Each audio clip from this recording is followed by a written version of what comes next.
Now I'll be presenting about compassion through behavioral communication.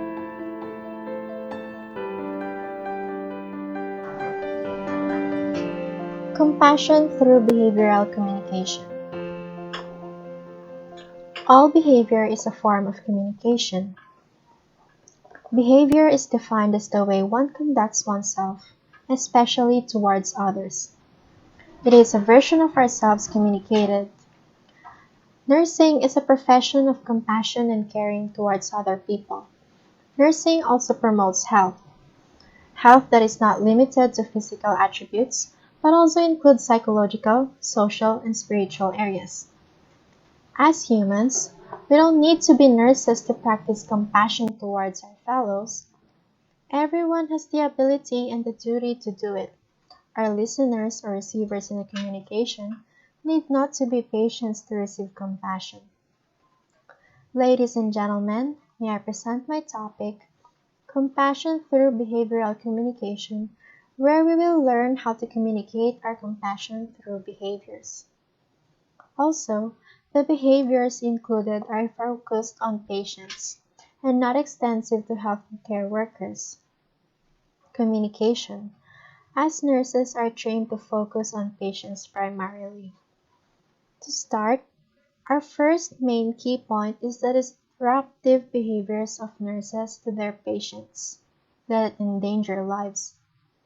Insensitivity is when nurses fail to sympathize and empathize with the patient's suffering, therefore failing to administer the right nursing cares. Impatience. As a patient is suffering, they may have inability to function in full capacity. What are usually basic tasks and instructions to perform, like bathing, become difficult to them. Some nurses practice impatience to them just because these tasks are usually easy. Intimidating or menacing behaviors is a disruptive behavior to some nurses. An example scenario of this is during a nurse-to-patient interview. As a patient confesses to doing something strange or unfavorable, a nurse stares with unbelieving eyes or judges patients personally. This is disruptive because patients will not be able to confide with his or her nurse comfortably without fear of being judged. Rudeness is when nurses fail to address the patient or the person's needs, beliefs, cultures, and ideas. It can vary from failing to address them in their desired titles like sir, or outright disrespecting them as a person of a whole. Hypercritical is when nurses become judgmental to the patient's entity, suffering, and responses. As bad as they sound, unfortunately, these behaviors from nurses are being observed. There might be reasons like tiresome due to shifts, burnout, or stress of the nurse. They can never be justified. As the saying goes, there might be valid reasons behind what we feel, but there will never be valid reasons to actions of rudeness and disregarding other people. To practice these disruptive behaviors is to endanger lives of patients, and is also another way of violating a person's dignity by failing to give proper care, as told by a famous nursing theorist, Erickson. Opposed to the disruptive behaviors, how do we show compassion to patients? Before that, to give a small background, nurses have theories. These are the foundations of nurses' practice, knowledge, and education. Many theorists have formulated different kinds of theories. One of them is Dr. Carmelita Divina Gracia of the Philippines. She is known for her advanced practitioner's composure behavior and the patient's wellness outcome theory that tells how should nurses behave in the clinical setting. First is practicing competence. These are the expected nursing performance of knowledge, skills, abilities, and judgment. In communication outside nurse and patient instances, competence pertains to the truth value of what we say to someone and how we deliver them in competent communicational skills. Presence and prayer. Presence means being there for the patient in desperate times, and prayer is a sense of love and connection to patient spirituality. Presence can mean simple words like, I'm here for you, you can talk to me, to our friends and families who we know are not in the best condition or in the midst of problems. When we have the same faith as the patient or our friends who has problems, it is nice to pray with them. But it is not limited to that. Prayer also means connecting with the innermost unconscious state of the person. As Ellen G. White said, the voice and tongue are gifts from God, and if rightly used, they are a power for God. Words mean very much. They may express love, devotion, praise, melody to God. They may be a savor of life unto life or a death unto death. The tongue is a world of blessing and a world of iniquity. Openness is being receptive to new ideas. It is our willingness to listen to our friends and family's concerns without judging them. It is to create an environment filled with encouragement, trust, rapport, and respect. Next is stimulation. It is the provision of motivation and encouragement, guidance, and compliments. Words of encouragement like, cheer up, you need to do this, you can do this is how you do it, this too shall pass.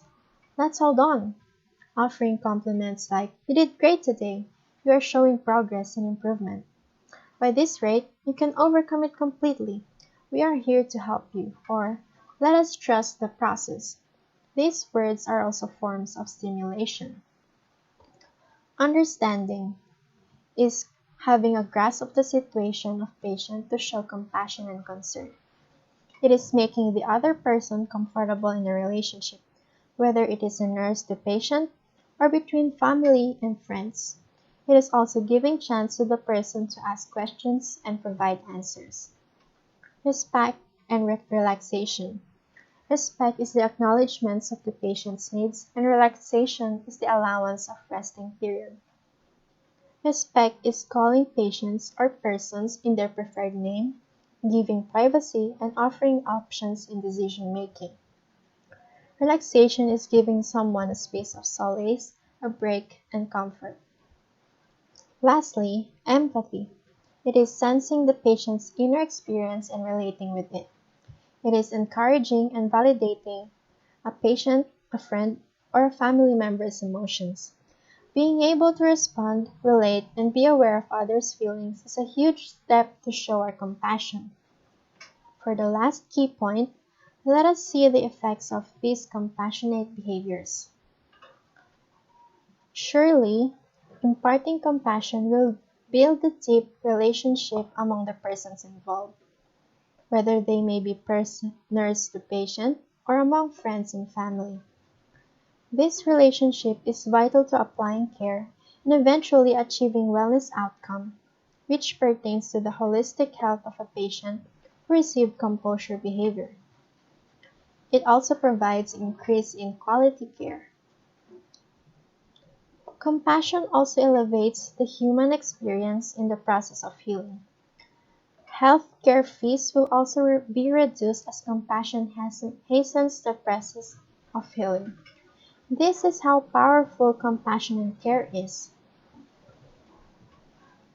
In a nutshell, compassion through behavioral communication has defined the terms behavior, communication, nursing, health, and compassion.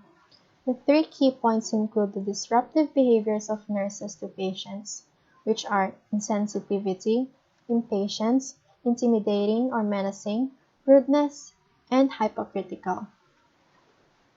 Building good to nurse-patient behavior is practicing composure, which stands for COM, C-O-M for competence, P for presence and prayer, O for openness, S for stimulation, U for understanding, R for respect, and relaxation, and E for empathy.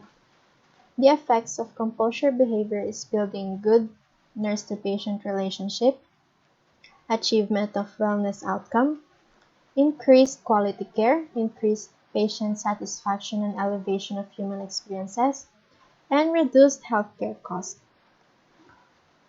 Throughout the presentation, were you able to reflect on an instance when a troubled friend or family member has come to you for comfort and advice? Next time, I hope we can transcend compassion to them, even not as nurses, but as a caring person to them. We need not to be nurses to practice compassion. As the saying goes, the purpose of human life is to serve and to show compassion and the will to help others.